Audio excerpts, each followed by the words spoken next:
ಸರ್ವರಿಗೂ ನಮಸ್ಕಾರ. ವಿಜಯ ಕರ್ನಾಟಕ ವೀಕ್ಷಕರಿಗೆ ಸಾಷ್ಟಾಂಗ ನಮಸ್ಕಾರ. ನನ್ನ ಈ ಹಿಂದಿನ ಕೆಲವು ಕಾರ್ಯಕ್ರಮಕ್ಕೆ ಸರ್ವೇ ಸಾಧಾರಣ 50,000ದಿಂದ ಹಿಡಿದು 2 ಲಕ್ಷದ ಜನ ತನಕ ನನ್ನ ಕಾರ್ಯಕ್ರಮವನ್ನು ವೀಕ್ಷಿಸಿದ್ದೀರಿ. ಅದೇ ಪ್ರೋತ್ಸಾಹವನ್ನು ಈಗಲೂ ಮಾಡ್ತೀರಾ ಅಂತ ಅಂದ್ಕೊಂಡಿದ್ದೇನೆ. ತಮಗೆ ಗೊತ್ತಿರೋ ಹಾಗೆ ವಿಜಯ ಕರ್ನಾಟಕ ಎಂದೆಂದು ವಿಶಿಷ್ಟವಾದ ಕಾರ್ಯಕ್ರಮಗಳನ್ನೇ ನೀಡ್ತಾ ಇರುತ್ತೆ. ಇವತ್ತಿಗೂ ಕೂಡ ಒಂದು ವಿಶಿಷ್ಟವಾದ ಕಾರ್ಯಕ್ರಮ ನೋಡ್ತಿದ್ದೀರಾ. ಇವತ್ತು ನಾನು ಮಾತನಾಡೋ ವಿಷಯ ವಾಸ್ತುದೀಪ.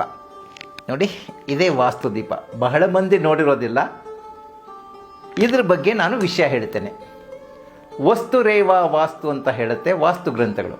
ಅಂದರೆ ವಾಸ್ತು ಎಲ್ಲಿದೆ ಅಂತ ಹೇಳಿದ್ರೆ ಎಲ್ಲೆಲ್ಲೂ ಇದೆ ಅಂತ. ಅಣು ರೇಣು ತೃಣಕಾಷ್ಟದಿಂದ ಹಿಡಿದು ನಮ್ಮ ಮನೆಯಿಂದ ಹಿಡಿದು ನಮ್ಮ ದೇಶದಿಂದ ಹಿಡಿದು ವಿಶ್ವದಿಂದ ಹಿಡಿದು ಎಲ್ಲ ಕಡೆ ವಾಸ್ತು ಇದೆ ಅಂತ ಹೇಳುತ್ತೆ. ಆ ನಿಮಿತ್ತ ಸರ್ವೇ ಸಾಮಾನ್ಯವಾಗಿ ವಾಸ್ತು ದೋಷ ಮನೆಯಲ್ಲಿದ್ದಾಗ ಅದನ್ನು ನೋಡಿರಿ ಇದನ್ನು ನೋಡಿರಿ ಅಂತ ಮೊದಲೇ ಬಾವಿಲಿ ಬಿದ್ದಿರೋರಿಗೆ ಸಮುದ್ರದಲ್ಲಿ ತೊಗೊಂಡು ಹೋಗೋ ಕೆಲಸ, ಸಮುದ್ರದಲ್ಲಿ ಹಾಕೋ ಕೆಲಸ ಮಾಡ್ತಾ ಇದ್ದಾರೆ. ಅದರ ಬದಲಿಗೆ ಬಹಳ ಸುಲಭವಾದ ಕೆಲವು ಉಪಾಯಗಳಿದೆ. ಅದನ್ನು ನಿಮ್ಮೊಂದಿಗೆ ಹಂಚ್ಕೊಳ್ಳಿಕ್ಕೆ ಇಷ್ಟಪಡ್ತೇನೆ. ಇವತ್ತು ಮಾತನಾಡೋ ವಿಷಯ ನಾನು ಹೇಳಿದೆ ವಾಸ್ತುದೀಪ. ಈ ವಾಸ್ತುದೀಪ ನೋಡಿ ಈ ಥರ ಇರುತ್ತೆ. ಈ ವಾಸ್ತುದೀಪ ಒಂದೇ ಒಂದು ಉರ್ಸೋದ್ರಿಂದ ನಿಮ್ಮ ಮನೆಯಲ್ಲಿ ಯಾವುದೇ ಪಂಚಭೂತ ದೋಷಗಳಿದ್ದರೂ ಕೂಡ ಅದನ್ನು ನಿವಾರಣೆ ಮಾಡೋ ಶಕ್ತಿ ಈ ದೀಪಕ್ಕಿದೆ. ಈ ದೀಪದ ಬೆಲೆ ಎಷ್ಟಪ್ಪ ಅಂತ ಹೇಳಿದ್ರೆ ಕೇವಲ 150 ರೂಪಾಯಿ. ಇಲ್ಲಿ ಮಾರಾಟ ಮಾಡಲಿಕ್ಕೆ ನಾನು ಬಂದಿಲ್ಲ. ಆದರೆ ನಿಮಗೆ ಸಾಮಾನ್ಯವಾಗಿ ವಾಸ್ತು ದೋಷ ಪರಿಹಾರ ಅಂತ ಹೇಳಿದ್ರೆ ಲಕ್ಷಾಂತರ ರೂಪಾಯಿ ಮಾಡೋ ಸಂದರ್ಭದಲ್ಲಿ ಕೇವಲ 150 ರೂಪಾಯಿನಲ್ಲಿ ನಾವು ವಾಸ್ತುದೋಷ ಪರಿಹಾರ ಮಾಡ್ಕೊಳ್ಬಹುದಾ ಅನ್ನೋ ಒಂದು ವಿಷಯ ನಾನು ನಿಮ್ಮ ತಲೆಯಲ್ಲಿ ಹಾಕ್ಲಿಕ್ಕೋಸ್ಕರ ಹೇಳ್ತಾ ಇದ್ದೀನಿ ಅಷ್ಟೇ. ಇದು ವಿಶೇಷ ಹೇಳಿಬಿಡ್ತೇನೆ. ಇದು ಹುತ್ತದ ಮಣ್ಣಿಂದ ಮಾಡಿರುವಂತಹದ್ದು. ಸಾಧಾರಣವಾದ ಮಣ್ಣಲ್ಲ, ಹುತ್ತದ ಮಣ್ಣು. ಅದು ಭೂತತ್ವ. ಆಮೇಲೆ ನಾವು ಬತ್ತಿ ಎಲ್ಲಪ್ಪ ಹಾಕ್ತೀವಿ ಅಂತ ಹೇಳಿದ್ರೆ ಈ ಒಂದು ಜಾಗದಲ್ಲಿ ಬತ್ತಿಯನ್ನು ಸ್ವಲ್ಪ ದೊಡ್ಡದಾದ ಬತ್ತಿ ಇದರೊಳಗಡೆ ಹಾಕಬೇಕು. ಗೊತ್ತಾಯ್ತೆ? ಇದರಲ್ಲಿ ಬತ್ತಿ ಹಾಕ್ತೀವಿ. ತದನಂತರ ನಾವು ಏನು ಮಾಡ್ತೀವಿ ಅಂತ ಹೇಳಿದ್ರೆ ಎಣ್ಣೆ ಹೇಗಪ್ಪ ಹಾಕೋದು ಅಂತ ನಿಮ್ಮ ಮನಸ್ಸಿಗೆ ಬರುತ್ತೆ ಅಲ್ವೇ? ಇವಾಗ ಎಣ್ಣೆ ಹಾಕೋ ಒಂದು ವಿಧಾನನ ಹೇಳ್ಕೊಡ್ತೀನಿ ನಿಮಗೆ. ಸ್ವಲ್ಪ ಗಮನಿಸಿ. ಈಗ ನೋಡಿ, ಎಣ್ಣೆಯನ್ನು ಎಲ್ಲಿ ಹಾಕಬೇಕು ಅಂತ ಹೇಳಿದ್ರೆ ನೀವು ದೀಪವನ್ನು ಈ ಥರ ಉಲ್ಟಾ ಮಾಡಿ ಅದರ ಹಿಂಬದಿನಲ್ಲಿ ಒಂದು ತೂತಿದೆ, ಅದರಲ್ಲಿ ಎಣ್ಣೆನ ಹಾಕ್ತಾ ಬಂದರೆ ಈ ಪಕ್ಕದಲ್ಲಿರೋ ಒಂದು ಮೂತಿಯಿಂದ ಎಣ್ಣೆ ಬರಲಿಕ್ಕೆ ಶುರು ಆಗುತ್ತೆ. ಅಲ್ಲಿಗೆ ಸುಮಾರು ಎಣ್ಣೆ ಸೇರ್ತು ಅಂತ ನೋಡಿ. ಈಗ ನಾವು ಇದನ್ನು ತಿರುಗಿಸಿದ್ರೂ ಕೂಡ ಇದರಲ್ಲಿ ಹಾಕಿರೋ ಎಣ್ಣೆ ಯಾವುದೇ ಕಾರಣಕ್ಕೆ ಕೆಳಗಡೆ ಸೋರೋದಿಲ್ಲ. ಅದು ಇದ್ರ ವಿಶೇಷ. ಈಗ ಇದನ್ನು ಒಂದು ಪೀಠದ ಮೇಲಿಟ್ಟು ನಂತರ ಮೇಲ್ಗಡೆ ನೀವು ನೀರನ್ನು ಹಾಕಬೇಕು.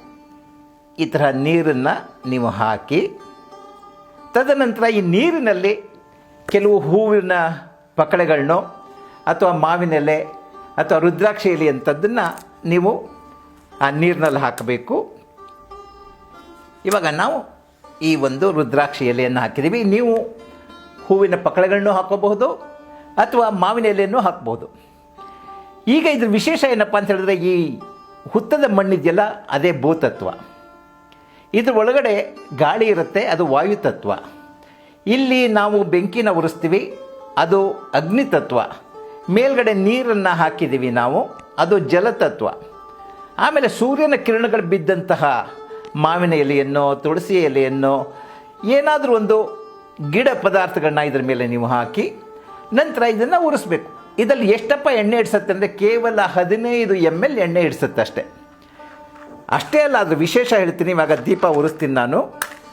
ಇವಾಗ ದೀಪ ಉರಿಸಿ ಅದು ನಿಮ್ಮ ಕಡೆಗಿರಬೇಕು, ದೇವ್ರ ಕೋಣೆನಲ್ಲಿಟ್ಟಾಗ. ಈಗ ದೀಪ ಉರಿಸಿದ್ವಿ. ಇದ್ರ ವಿಶೇಷ ಈಗ ಕೇವಲ 15 ml ಎಣ್ಣೆ ಇದೆಯಲ್ಲ, ಅದೇ ಬೇರೆ ದೀಪದಲ್ಲಿ ಅಷ್ಟೇ ಎಣ್ಣೆ ಹಾಕಿದ್ರೆ ಕೇವಲ 2 ಗಂಟೆ ಉರಿಯುತ್ತೆ. ಆದರೆ ಈ ದೀಪದಲ್ಲಿ ಸುಮಾರು 8ರಿಂದ 12 ಗಂಟೆ ತನಕ ಉರಿಯುತ್ತೆ.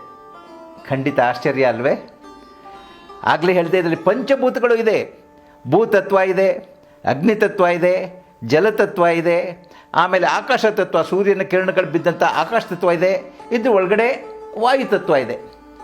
ಇದು ಸುಮಾರು 10 ಗಂಟೆಗಳ ಕಾಲ ಉರಿಯೋದ್ರಿಂದ ಮನೆಯಲ್ಲಿ ಯಾವುದೇ ಪಂಚಭೂತ ದೋಷಗಳಿದ್ದರೂ ಕೂಡ ಬಹಳ ಸುಲಭವಾಗಿ ನೀವು ವಾಸ್ತು ದೋಷಗಳನ್ನ ನಿವಾರಣೆ ಮಾಡ್ಕೋಬಹುದು. ಎಂಥ ಅದ್ಭುತ ಅಲ್ವೇ? ಈ ವಾಸ್ತು ದೀಪದಲ್ಲಿ ಒಂದು ವಿಷಯ ತಮಗೆ ಹೇಳಿಬಿಡ್ತೇನೆ. ಇದರಲ್ಲಿ ನೀವು ಉಪಯೋಗಿಸಬೇಕಾದ ಎಳ್ಳೆಣ್ಣೆ ಉಪಯೋಗಿಸ್ಬೇಕು. ಬೇರೆ ದಯವಿಟ್ಟು ಯಾವ ಎಣ್ಣೆನೂ ಉಪಯೋಗಿಸ್ಬೇಡಿ.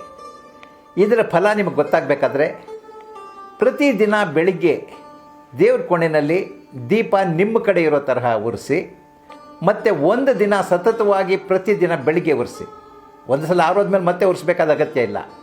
ಒಂದು ತಿಂಗಳ ನಂತರ ನೀವು ಕೇವಲ ವಾರಕ್ಕೊಮ್ಮೆ ಉರಿಸಿದ್ರೆ ಸಾಕು, ನಿಮ್ಮ ಮನೆಯ ಸಕಲ ವಾಸ್ತು ದೋಷಗಳು ನಿವಾರಣೆ ಆಗುತ್ತೆ ಅನ್ನೋದರಲ್ಲಿ ಯಾವುದೇ ಸಂಶಯವಿಲ್ಲ. ಈ ಥರದ್ದೇ ಇನ್ನೂ ಹಲವಾರು ವಿಷಯಗಳನ್ನ ನಾನು ನಿಮಗೆ ಹಂಚ್ಕೊಳ್ತೀನಿ. ವಾಸ್ತುನಲ್ಲಿ ಯಂತ್ರ, ತಂತ್ರ, ಮಂತ್ರ ಅನ್ನೋ ವಿಧಾನಗಳಿದೆ. ಈಗ ಹೇಳಿರೋ ವಿಷಯ ನಿಮಗೆ ತಂತ್ರದ ವಿಧಾನ. ಮುಂದೆ ನೀವು ಮಂತ್ರದ ಬಗ್ಗೆನೂ ತಿಳ್ಕೊಳ್ತೀರಾ, ಯಂತ್ರಗಳ ಬಗ್ಗೆನೂ ತಿಳ್ಕೊಳ್ತೀರಾ. ತಮಗೆಲ್ಲ ಧನ್ಯವಾದಗಳು.